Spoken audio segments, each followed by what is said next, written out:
in what may be one of the most epic whoopsie-daisies. The Democratic Party tried to pin record high grocery prices on Donald Trump. But oh man. The image they showed was from 2021 under Joe Biden. And they quickly deleted the image. Let's not bury the lead here. So, the original I'm pretty sure they deleted the tweet. It's gone. Here's the post. And they originally posted this image. And then you can see the Republicans added this big red box says Biden. Under Donald Trump, grocery prices were low. Biden got in, and then in the middle of his first year, prices began to skyrocket. I think it probably has a lot to do with,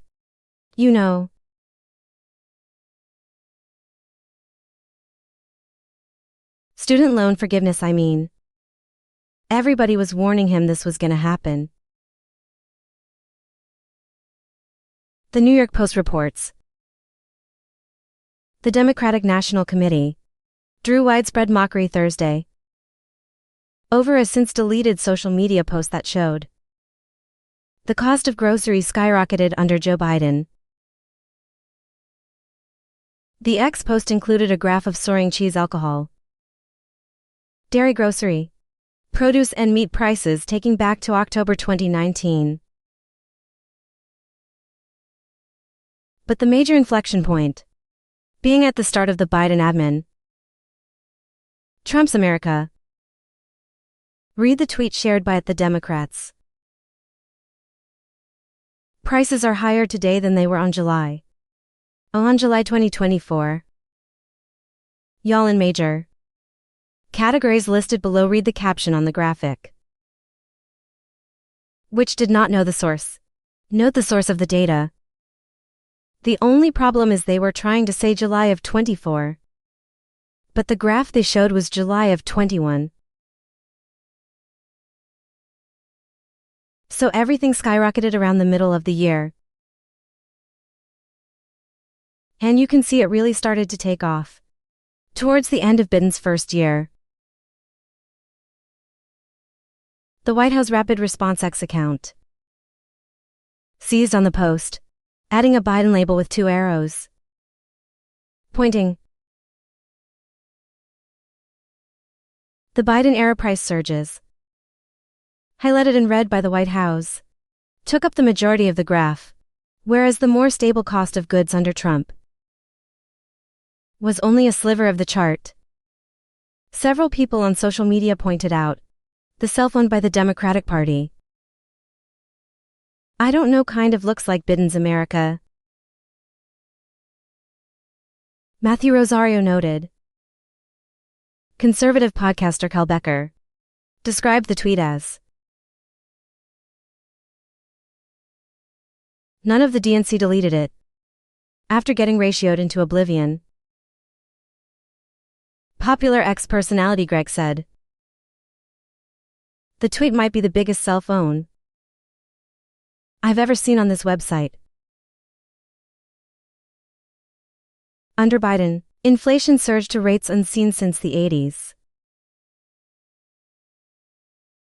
picking at an annual rate of 9.1 in June of 2022. Now, my friends, optics is everything. And this graph don't look good for you. But I don't think Trump deserves any free passes, okay? I like Trump. I think he's done a largely good job. But let's be real. COVID lockdowns were implemented under his watch. I don't blame him for it. I think during COVID, nobody knew exactly what was going on. But let's take a look at where we were at the time. And the question I asked. And the reason I bring this up is, y'all who back Trump, you've got to hold his feet to the fire. In the first term he had Dr. Fauci and Birx. Fauci lied to Congress. Trump said 2 weeks to slow the spread, kicking off the lockdowns. Trump said Operation Warp Speed. If you're mad about where those things ended up, it was Trump who started now. Don't get me wrong. Hindsight is 20/20. I'm not gonna act like I have any special answers. And I'm not saying he's morally wrong or bad. I'm saying sometimes we make bad decisions. And that means everything he does. All the time right now. The Epstein files, the big story. Some people are rolling their eyes saying, I get it and I agree. But the Epstein story is big. And I don't think we let this one walk away. That being said, when the Democrats post this and they say, Trump's America, there is a modicum of truth in the post. In that during the COVID period, which Trump was president, and did have the ability to use the DOJ or Insurrection Act powers, he could have made big changes. He didn't. He left it largely to the states. It was Trump who backed this mass spending policy. It was Trump's administration that first year, which led to the creation of policies such as they suspended the fractional reserve limit. We must remember this. Why? I'm not gonna play stupid games where I play like the media and say, Trump is wrong and evil the whole time. I'm gonna say no. I think Trump did what he could. What he thought was right. I agreed with him at the time. And then we see the negative repercussions of this. We have to ask ourselves, do we accept the outcome of this? I don't think it's all Trump's fault. I think Trump kicked it off with mass spending. On under what he was pushing the bill in Congress to do. This mass spending package. That's gonna have inflationary results. Biden carried it on, ramped it up, and opened the borders. I'm not saying he literally opened the borders. I'm saying he actually probably say he literally did. They didn't change the laws. Democrats are all like, nobody wants open borders, okay. Well, they're being brought in and just dumped everywhere. In random cities. And you can't just dump people in a city. Give them tax. Give them money to pay these bills. Like they're doing in New York. Without them producing anything. Otherwise you get hyperinflation. Guys, my point is this. Let's try and be rational about it. Trump does not get free passes. I don't blame him for Biden inflation. We called it Biden inflation at the time. But I also think it's important to remember. Trump was pro these big spending bills during COVID. Because of the disaster. I don't blame him for supporting that. It was a disaster. We want to make sure we remember these things. 'Cause right now with Trump in office, we don't want a replay of the things we thought were bad. Like blindly trusting Fauci, who then went on to lie to Congress, right? It is your responsibility as dutiful citizens not just to back somebody, but to make sure you apply the pressure. I think Trump will listen. There have been several instances where staff have been fired, or Trump's reversed positions because he sees the American people saying no way. For example, Trump was saying something the effect of, "We're gonna give amnesty, we gotta protect the farmers who have these illegal immigrants. We gotta protect hospitality. No, no, no. We don't play that game." Trump came back and said okay. Vance is saying we're not gonna do it. Take a look at this from Barron's. U.S. migration could be negative in 2025. That has economic consequences. Willa right? Net negative, huh? Young people Gen Z are polarized. They want an opportunity, unfortunately. A lot of them are just doom scrolling on TikTok. But many of them are asking why they can't afford a family. I met a guy the other day. He asked me about, I just had my first kid. I said, yeah. I am an old man. And I NQ all the older people like, oh, I wish I was 39.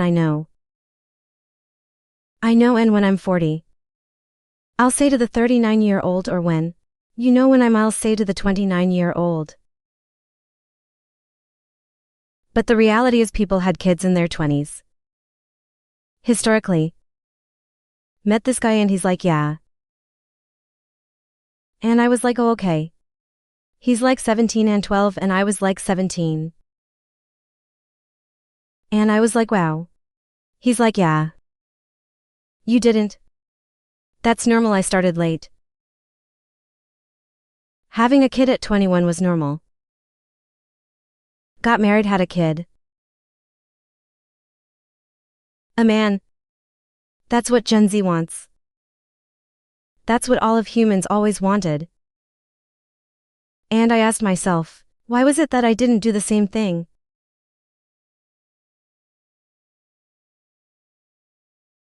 Because when I was 21, I was destitute. I was sleeping on couches. I couldn't find work.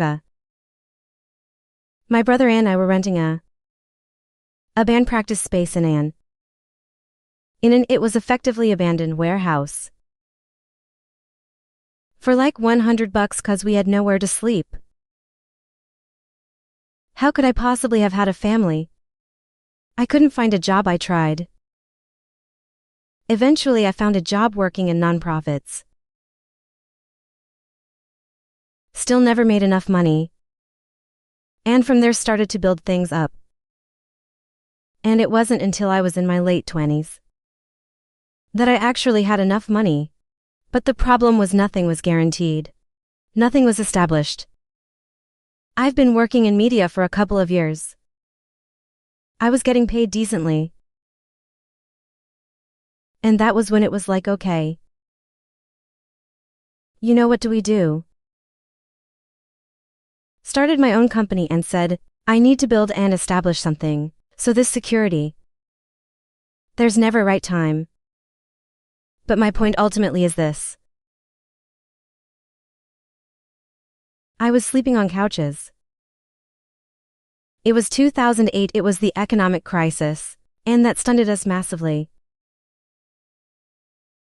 And I didn't realize at the time. They were talking about me in the press. They were saying there's not gonna be any 18-year-olds. Because nobody's having kids in 18 years. They said, and here we are now. I should have had a kid back when I was 22. 23 or whatever. Throughout world history. And I didn't. And we read these reports and they said, when the economic crisis happened, we were gonna be in trouble because nobody had babies.